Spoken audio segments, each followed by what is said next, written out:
एक बार प्रेम से बोलेंगे ओम नमो भगवते वासुदेवाय। देखिए मित्रों, एक दिव्य ज्ञान के बारे में आज चर्चा करने वाले हैं, जो कि महाभारत के अश्वमेध पर्व के अंतर्गत श्री कृष्ण महाराज और धर्मराज युधिष्ठिर के संवाद के रूप में मिलता है। बहुत कम लोग ही इसके विषय में जानते हैं और जो ये संवाद है ये काम गीता के नाम से प्रसिद्ध है। जब भी हम गीता जी का नाम सुनते हैं तो हमारे मन में श्रीमद् भगवत गीता जी का स्मरण हो आता है, जो कि श्री कृष्ण महाराज ने अर्जुन को सुनाई थी। लेकिन हमारे दिव्य ग्रंथ महाभारत में कई गीताएं प्राप्त होती हैं। उन्हीं में एक गीता आती है काम गीता, जो हमें मनुष्य की सबसे बड़ी कमजोरी और सबसे बड़े शत्रु के विषय में जानकारी प्रदान करती है। एक तरह से सोचा जाए तो साइलेंट किलर है, जो बिल्कुल ही मनुष्य के नजर में नहीं आता है और मनुष्य के अंदर ही हमेशा ही रहता है। बहुत कम लोग इसको पकड़ पाते हैं। और ये जो काम गीता प्राप्त होती है, मात्र 22 श्लोक हैं इस पूरे काम गीता में। यहाँ पे काम का अर्थ कामना यानी इच्छाओं से है। आखिर मनुष्य की जो इच्छाएं हैं वे कभी समाप्त क्यों नहीं होती? एक इच्छा पूर्ण होती है तो दूसरी इच्छा स्वतः ही पनपने लगती है। तो एक कामना ही तो है। मनुष्य अगर सब कुछ प्राप्त कर ले तब भी वह असंतुष्ट रहता है। जो मनुष्य की ये असंतुष्टता है, यानी जो उसकी इच्छाएं हैं, क्या इससे कभी मुक्ति उसकी संभव है? तो इन प्रश्नों का उत्तर तलाशते हैं काम गीता में। तो आइए इन सभी प्रश्नों का उत्तर समझते हैं काम गीता के माध्यम से। भगवान श्री कृष्ण महाराज काम गीता के पहले श्लोक में युधिष्ठिर को समझाते हुए कहते हैं कि हे भारत, भारत यहाँ पे कहा है युधिष्ठिर के लिए कि हे भारत, केवल बाह्य पदार्थों का त्याग करने से सिद्धियां प्राप्त नहीं होती हैं। फिर आगे बताते हैं कि शारीरिक द्रव्य का त्याग करके सिद्धियां प्राप्त हो सकती हैं, और आगे वर्ण प्राप्त होता है कि नहीं भी हो सकती हैं। तो बात दोनों आती है। इनका साधारण अर्थ अगर हम समझें तो साधारण अर्थ यह है कि इच्छाएं जो है वह कभी भोगों से शांत नहीं होती हैं, बल्कि इच्छाएं भोगों से और बढ़ती जाती हैं। जैसे अग्नि में घी डालने पर अग्नि शांत नहीं होती बल्कि और भड़क जाती है, वैसे ही भोगों से इच्छाएं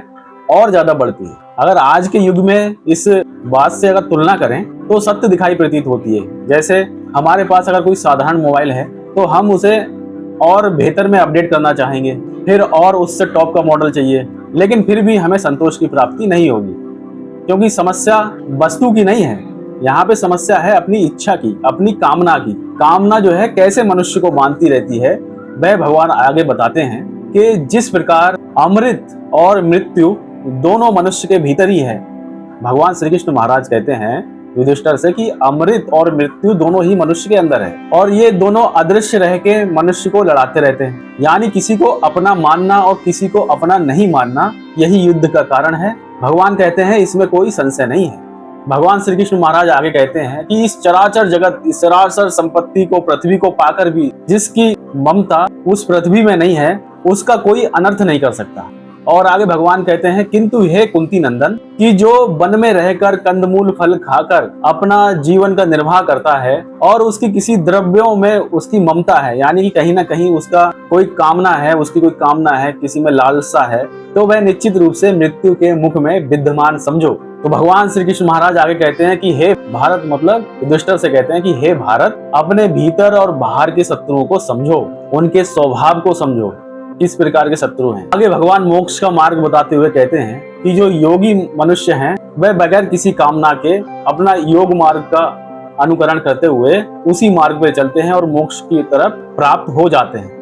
लेकिन कुछ मनुष्य ऐसे भी हैं जो मोक्ष की कामना से, यानी उनके अंदर कामना होती है, उसके द्वारा वह वेद अध्ययन करेंगे, तप करेंगे, दान करेंगे, व्रत यज्ञ नियम सब कुछ करेंगे, लेकिन उनके अंदर एक कामना रहेगी। यही कामना उसे गिराती है। यानी जिस कर्म से वह कुछ कामना रखता हो वह धर्म नहीं है। भगवान कहते हैं कि जिस भी कर्म से मनुष्य अगर कामना रखता है तो वह धर्म नहीं है, और वहीं पे मनुष्य गिर जाएगा। भगवान श्री कृष्ण महाराज कहते हैं कि जो काम है यानी कामना है, वह कहती है कि कोई मनुष्य किसी प्रकार से भी बिना निर्ममता और योग अभ्यास के मेरा नाश नहीं कर सकता। कुछ उदाहरण बताते हैं, जैसे जो मनुष्य अपने में अस्त्र बल की अधिकता का अभिमान करता है कि मेरे पास बहुत अस्त्र बल है, मुझे कोई गिरा नहीं सकता, तो उसकी एक कामना, जो उसका सोचना है कि मेरे पास अधिक अस्त्र बल है, मुझे कोई गिरा नहीं सकता, तो उसके ये सोचने में अभिमान रूप से ही मैं प्रकट हो जाता। उसका ये अभिमान ही कामना के रूप में है। भगवान श्री कृष्ण महाराज युधिष्ठिर को समझाते हुए कहते हैं कि काम कहता है कोई यज्ञों द्वारा अगर मुझे मारने का प्रयास करता है, यानी कामनाओं को मारने का प्रयास करता है, और वह समझता है कि यज्ञों द्वारा काम को नष्ट किया जा सकता है, तो मैं उसके चित्त में, उसके दिमाग में इस प्रकार उत्पन्न हो जाता हूँ जैसे उत्तम जंगम योगियों में धर्मात्मा। आगे भगवान कहते हैं कि जो काम है वह कहता है कि अगर कोई धैर्यवान पुरुष मुझे नष्ट करने की चेष्टा करता है कि मैं अपने धैर्य से अपनी कामनाओं को नष्ट कर दूंगा, तो मैं उसके चित्त में इस प्रकार से घुल मिल जाता हूँ कि वह मुझे पहचान नहीं पाएगा। आगे भगवान कहते हैं जो तपस्या द्वारा